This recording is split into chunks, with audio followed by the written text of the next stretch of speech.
तो अगर आपने ब्लैक क्लोवर एनीमे देख रखी है तो आपने इतना तो देखा ही होगा कि ब्लैक क्लोवर वर्ल्ड में मेजिस यूज करते हैं मैजिकल बुक्स का, और उन बुक्स को ब्लैक क्लोवर वर्ल्ड में ग्रिमवार के नाम से जाना जाता है। तो ये ग्रिमवार ब्लैक क्लोवर के वर्ल्ड में काफी ज्यादा इम्पोर्टेंट रोल प्ले करती है।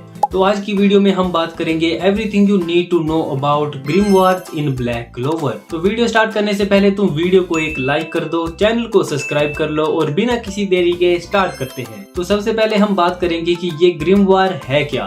बेसिकली ये एक मैजिक बुक है, पर ये एक मैजिक बुक से काफी ज्यादा बढ़ के है। What? और ऐसा भी नहीं है कि ब्लैक क्लोवर के वर्ल्ड में जो लोग हैं वो बिना ग्रिमवार के मैजिक का यूज नहीं कर सकते। ब्लैक क्लोवर के शुरुआत के एपिसोड में हमें बता दिया गया था कि ग्रिमवार हमें एक सर्टेन एज के बाद मिलती है, पर हम उससे पहले भी मैजिक का यूज कर सकते हैं। तो ग्रिमवार एक ऐसी मैजिकल बुक है जो कि अपने यूजर को ऐसे एडवांस जो स्पेल होते हैं वो कास्ट करने में मदद करती है जो कि वो अपने नेचुरल मैजिक से कभी भी कास्ट नहीं कर सकते। तो मैं तुम्हें सिंपल लैंग्वेज में बताऊं तो अगर तुम अपनी नेचुरल जो मैजिक है उसका यूज करके स्पेल कास्ट करोगे तो वो यहाँ पे आएगा। अगर तुम ग्रिमवार को यूज करोगे तो भाई वो स्क्रीन पार करके चला जाएगा। और ब्लैक क्लोवर के वर्ल्ड में ग्रिमवार एक प्राइमरी सोर्स है पावर का, और ये ग्रिमवार्स माना से बनी हुई होती हैं और ये तुम्हें मिलती हैं तुम्हारे नेचुरल मैजिक के हिसाब से। अगर तुम्हारा मैजिक विंड है, फायर है, अर्थ है, तो ये तुम्हें बुक भी उसी हिसाब से चूज करेगी।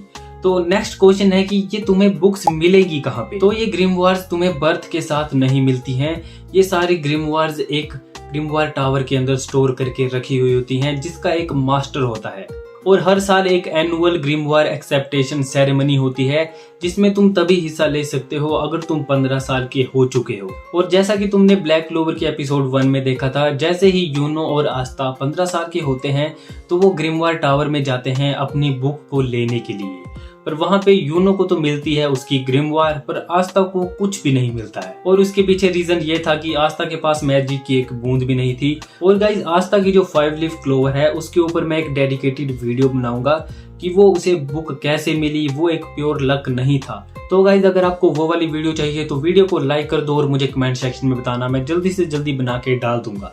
तो अब थोड़ी सी बात इस ग्रिमवार के बारे में कर लेते हैं कि इस बुक के अंदर होता क्या है। तो जैसे ही किसी को उसकी ग्रिमवार मिलती है तो उसके मोस्ट ऑफ पेजेस एम्प्टी होते हैं, पर जैसे जैसे उसका जो ओनर है वो डेवलप होता है, वो अपनी पावर को बढ़ाता है, तो उसी के साथ उसकी जो ग्रिमवार है वो भी डेवलप होती है और उसके अंदर न्यू स्पेल जाते हैं। और जो इस ग्रिमवार के अंदर एम्प्टी पेजेस होते हैं वो फिल होने लग पड़ते हैं। और जो न्यू स्पेल्स को अनलॉक करने के लिए एक क्राइटेरिया होता है, वो होता है कि तुम्हें अपनी लिमिट्स को पुश पास करना होता है।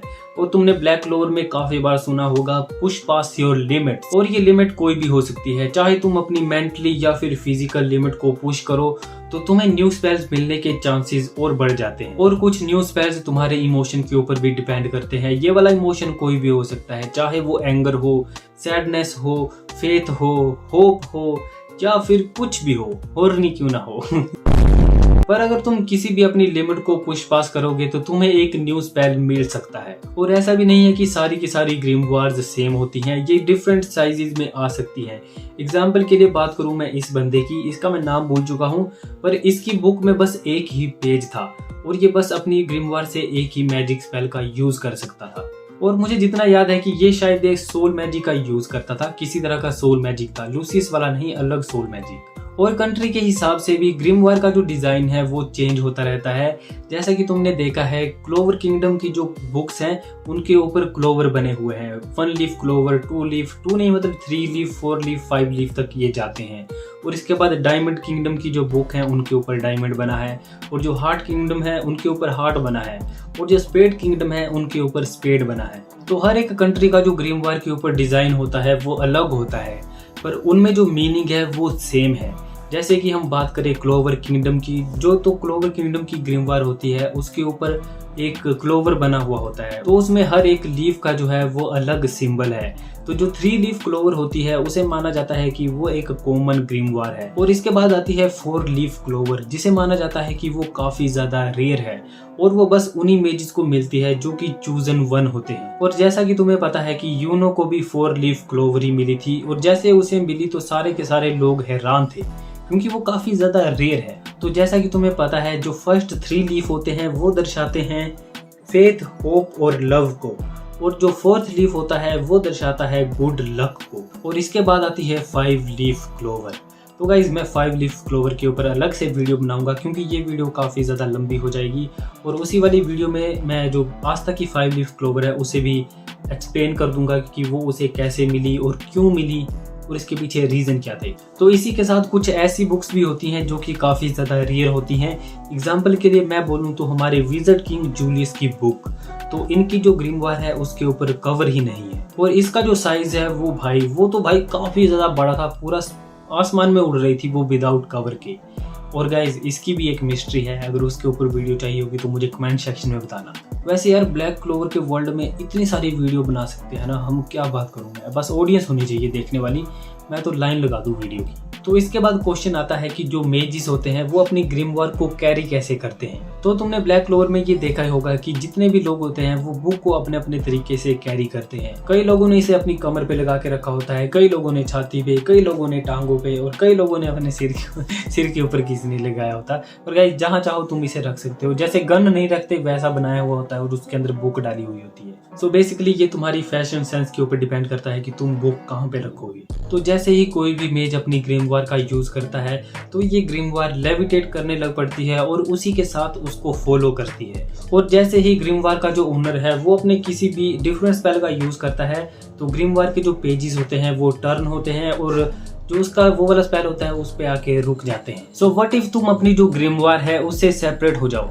तो इस वाली सिचुएशन में होगा ये कि अगर तुम अपनी ग्रिमवार से काफी ज्यादा दूर हो तो जो ग्रिमवार है वो रिस्पॉन्ड करना बंद कर देगी और वो एक तरीके से यूजलेस हो जाएगी, क्योंकि वो तुम्हारी माना से जुड़ी हुई है, तो कोई भी उस ग्रिमवार को यूज नहीं कर सकता तुम्हारे अलावा। तो इसके अलावा एक और क्वेश्चन है कि क्या जो तुम्हारी ग्रिमवार है वो चोरी हो सकती है। तो इसका आंसर हमें एपिसोड 1 में ही देखने के लिए मिल गया था, क्योंकि जो ब्लैक क्लोवर का फर्स्ट विलन था वो आया था यूनो की ग्रिमवार चुराने के लिए, और उसी वाले एपिसोड में हमें पता लगा था कि अगर वो ग्रिमवार को चुराएंगे तो वो उसे यूज नहीं कर सकते, पर वो उसे ब्लैक मार्केट में बेचेंगे, क्योंकि जो रियर ग्रिमवार होती हैं उनका ब्लैक मार्केट में एक अलग से मार्केट है जिसमें लोग उसे खरीदते हैं और कलेक्ट करते हैं। तो इसके बाद एक और क्वेश्चन है, व्हाट इफ जो ग्रिमवार का ओनर है वो मर जाए। तो जैसा कि तुम्हें पता है कि जो ग्रिमवार होती है वो अपने ओनर की सोल से जुड़ी हुई होती है।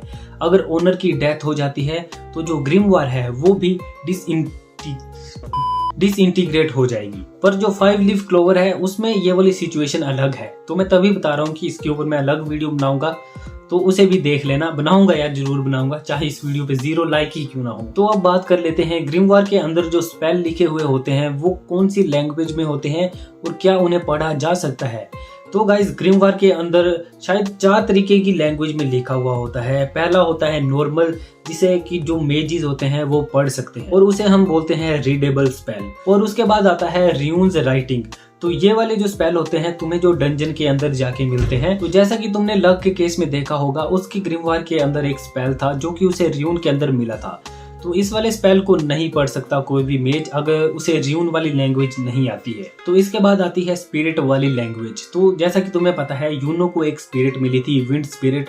तो जो वो वाला स्पेल था उसे भी जो नॉर्मल मेजेस है वो नहीं पढ़ सकती, वो वाली लैंग्वेज भी डिफरेंट है। और गाइस ब्लैक क्लोवर में जो स्पिरिट है उनके ऊपर भी एक अलग से वीडियो बन सकती है, जैसे कि यूनो की विंड स्पिरिट और जो फायर स्पिरिट है और इसके अलावा वाटर स्पिरिट है। पर गाइस अभी भी एक मिस्टीरियस स्पिरिट बची हुई है जो कि होगी अपनी अर्थ स्पिरिट, क्योंकि 4 एलिमेंट्स हैं, फायर, विंड, वाटर और अर्थ।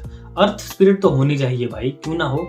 ब्लैक क्लोवर अभी खत्म होने वाली है, पर मुझे लगता है ब्लैक क्लोवर खत्म नहीं होगी यार, क्योंकि काफी सारी चीजें बची हैं अभी भी। तो लास्ट में आती है डेविल राइटिंग। तो जैसा कि तुम्हें पता है आस्था की जो ग्रिमवार है उसके अंदर डेविल राइटिंग में स्पेल लिखे हुए हैं और इन्हें तो विज़र्ड किंग भी नहीं पढ़ पाया था। ये हमें शुरुआत के कुछ एपिसोड में देखने के लिए मिला था, जब वो आस्था की बुक देखता है और वो बोलता है नहीं, ये मैं नहीं समझ सकता कि ये कौन सी लैंग्वेज में लिखे हैं। तो जैसा कि मैंने तुम्हें इस वीडियो में बताया था कि चाहे वो क्लोवर किंगडम हो, हार्ट किंगडम हो, इसके अलावा स्पेड किंगडम हो या फिर डायमंड किंगडम हो, वो अपनी बुक का यूज करते हैं। पर गाइज इसके अलावा एक और कंट्री है जिसका नाम है हीनो किंगडम, और जो कि हमें मांगा में इंट्रोड्यूस हुई है। तो इस वाली किंगडम को तुम मान सकते हो जापान इन ब्लैक क्लोवर, क्योंकि इस वाली कंट्री का मतलब भी यही है। और इसका जो इंग्लिश नेम है वो है the land of rising sun. और फन फैक्ट, इस वाली किंगडम में वो ग्रिमवार का यूज नहीं करते हैं, वो यहाँ पे यूज करते हैं स्क्रोल्स का। तो जैसा कि तुम्हें पता है एंशिएंट जापान में जो बुक्स की जगह स्क्रोल यूज होते थे, तो यहाँ पे वही वाला कॉन्सेप्ट है, यहाँ पे बुक्स की जगह यूज करते हैं वो स्क्रोल्स का। और गाइज मैंने इस वाली वीडियो में कहीं पर भी ज्यादा जो 5 लीफ क्लोवर है उसके बारे में बात नहीं किया है, जिनमें डेविल होते हैं उनके ऊपर यार अलग से डेडिकेटेड वीडियो बन सकती है, तो मैं वो बनाऊंगा। और अगर आपको ये वाली वीडियो थोड़ी सी पसंद आई हो तो वीडियो को एक लाइक कर देना। तब तक के लिए आपको मिलता मैं किसी और, भाई घर वाले पीछे बर्तन बजा रहे हैं। तो गाइस अगर आपको ये वाली वीडियो थोड़ी सी पसंद आई तो वीडियो को लाइक कर लेना। तब तक के लिए आपको मिलता मैं किसी और ऐसी वीडियो के साथ, बाय। और कुछ ऐसे भी चांसेस होते हैं कि किसी के पास 2 ग्रिमवार आ जाएं, जैसा कि यूनो के पास हैं, तो उसके बारे में भी मैं बात उसी वाली वीडियो में करूंगा। आज के लिए फिलहाल इतना ही। आपकी तरह मैं भी मायूस हूँ, लेकिन उम्मीद पर दुनिया कायम है। दिल दुखा है लेकिन टूटा तो नहीं है, और उम्मीद का दामन छूटा तो नहीं है।